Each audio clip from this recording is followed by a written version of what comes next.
तू जो थामे संवर जाऊं और तू जो छोड़े बिखर जाऊं। हे श्री राधा, हे वृषभानु प्रिया, आपको हृदय से प्रणाम।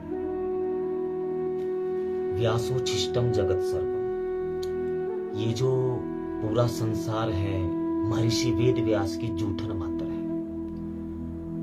महाभारत महर्षि वेद व्यास की एक उत्कृष्ट रचना है और उसी महाभारत का एक प्रसंग मुझे याद आ रहा है। जब द्यूत क्रीड़ा में पांडव सब कुछ हार गए तो उन्होंने अपनी पत्नी को दांव पर लगा दिया, पांचाली को दांव पर लगा दिया, द्रौपदी को दांव पर लगा दिया। दुशासन को आदेश हुआ, नाम ही दुशासन था, कि द्रौपदी को लाओ। जब द्रौपदी नहीं आई तो उसने बालों से खींचकर भरी सभा में द्रौपदी को रगड़ कर लाया।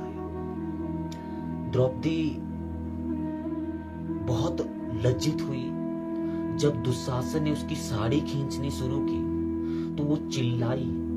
उसने सबसे सहायता मांगी, भीष्म पितामह से सहायता मांगी, कृपाचार्य से सहायता मांगी। जो उस सभा में बड़े बड़े महापुरुष बैठे थे उन सबसे सहायता मांगी, लेकिन किसी ने भी द्रौपदी की सहायता नहीं की। क्यों नहीं की?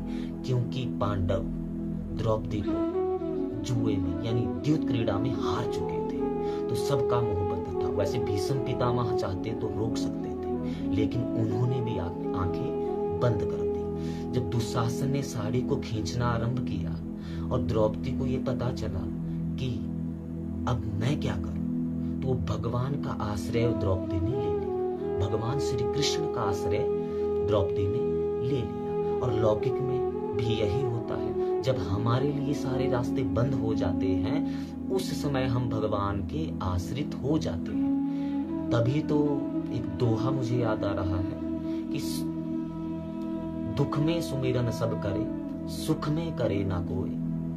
जो सुख में सुमिरन करे तो दुख काहे को होए। वैसे दुख में ही भगवान को प्राप्त करने का अवसर होता है। जैसे द्रौपदी दुख में थी, हालांकि वहां पर पांडव भी विराजमान थे, तो द्रौपदी ने आंखें बंद करके जब दुशासन साड़ी खींच रहा था तो सारी बिच नारी है कि नारी बिच सारी है, सारी है कि नारी है, नारी है कि सारी है। जब वह भगवान के आश्रित हो गई, जब भगवान कृष्ण का आश्रय उसने ले लिया, तो भगवान कृष्ण को जब उसने मन से बुलाया तो भगवान कृष्ण ने द्रौपदी की लाज बचाई।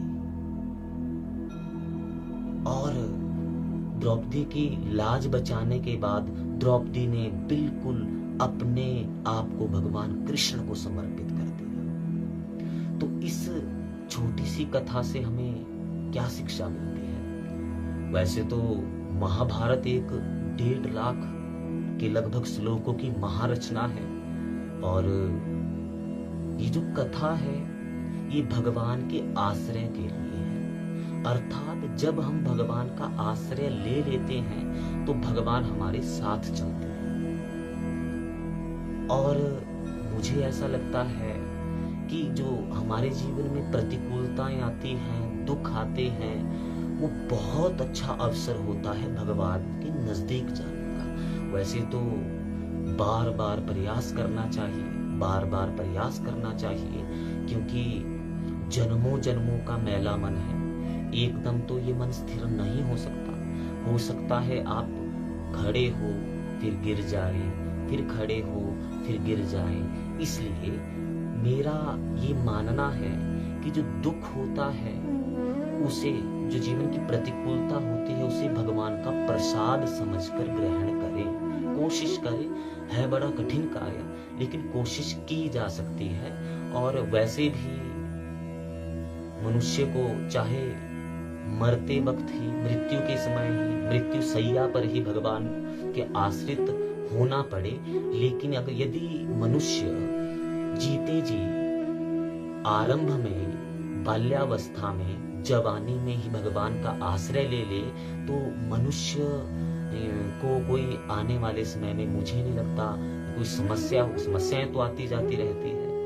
कहने का अभिप्राय वही है, मैंने पहले भी कहा कि भगवान का प्रसाद समझे। जैसे द्रौपदी ने स्वयं को भगवान के सरेंडर कर दिया और भगवान का आश्रय ले लिया, तो भगवान ने आकर द्रौपदी की इज्जत बचाई। जय जय श्री राधे, श्री वृषभानु प्रिय, कृष्ण प्रिय, रम्या राधा रानी को हृदय से